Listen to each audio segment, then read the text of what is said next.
Namaste guys, so we're going to work on hip flexor flexibility and deepening your frog flexibility when you can't get the line. So the frog is again coming into this position here. Now a lot of what happens is this line here becomes quite difficult. If I sit here for about a minute or two, I will come down pretty flat, but finding that perfect line is hard. So adding 2 blocks, finding your depth when you're down here and add 2 blocks, okay?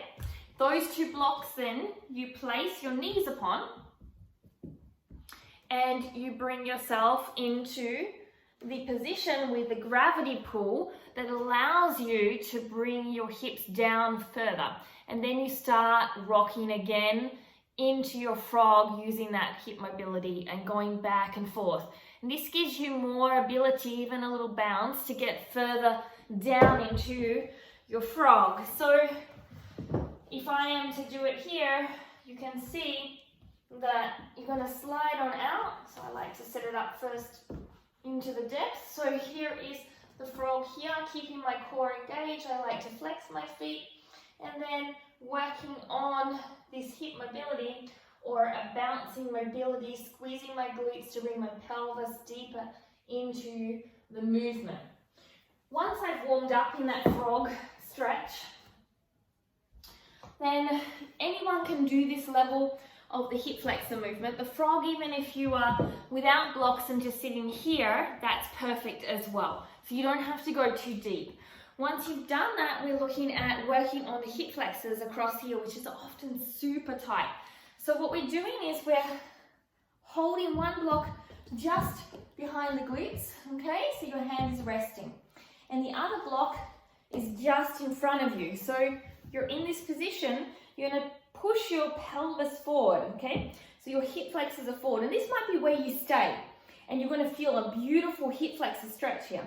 Keep your core engaged, and if you feel like it, put all the weight in your arms and slowly start to allow yourself to release into it, keeping your pelvis forward. So we don't want to go back. And you're going to release down into it. And over time, if you do this regularly for 2 times 1 minute, you're going to find a lot more depth. And you just keep pushing your pelvis forward.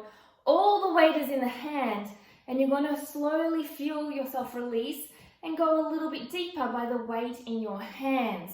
So this is going to allow you to open up into the hip flexors. So from behind, the block is right just about underneath my glutes, and the other block again is just forward of my pelvis, and I don't let my bottom sink back. I tilt it forward by squeezing my glutes, and then I allow the weight into my hands and I sink down, and you hold it there for that 1 minute, and slowly over time you get more depth. Now I started way up here and I couldn't even go down, and within just a couple of weeks I was able to build depth into it. Now the last one, which is really great because we want to get into this inner area of flexibility, which is often so tight. And so you have one block, and you can use the other block actually to hold, and you place the side of your knee on that block, and this might be where you stay, and use the other block to hold, okay, the side of your knee, long leg, and then the other leg is out in behind you, and you're pushing back into the leg, and you're pushing down into the hip, and you're going to feel a nice strong pull, holding yourself up on the block. If you have more length, what you can do is you can bend that foot, flex it, and pull it in via your elbow or hand, and push back into your hips. And you're holding here. And you're trying to lengthen out through the inside of your legs, so you're pushing back in the hips, and you'll feel a little pinch, but you won't be hurting yourself. And you're just sitting here for that 1 minute, and you'll slowly find that that will push down into the floor here. See that? Pushing down into the floor. So from behind, again, you have that one leg nice and long, and this leg is out in that type of frog, but you're not sitting on this leg at all, okay? You're not back here sitting on it, it's out behind you, okay?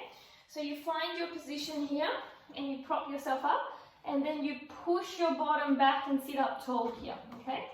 If this is good and you have more flexibility, as I said, you can bend that knee bring it up here, flex it, and then sink back into it. Pushing the hip flexor down and into it. So we're not going forward, we're sitting back. And breathing tall and sitting up tall and holding for that minute. And these movements, if done regularly, a minute to 2 minutes hold times 2, will really create depth in your hip flexors. Great for cycling, great for running, great for handstands, great for inversions, great for dancers, great for anyone basically. And when regularly done, they have great improvements, which also helps with back pain and all other sources of a lot of problems around the back area. So I hope you enjoy. Don't forget to subscribe and like and thumbs up and press the follow. Thank you for joining me, and know you are awesome. Namaste.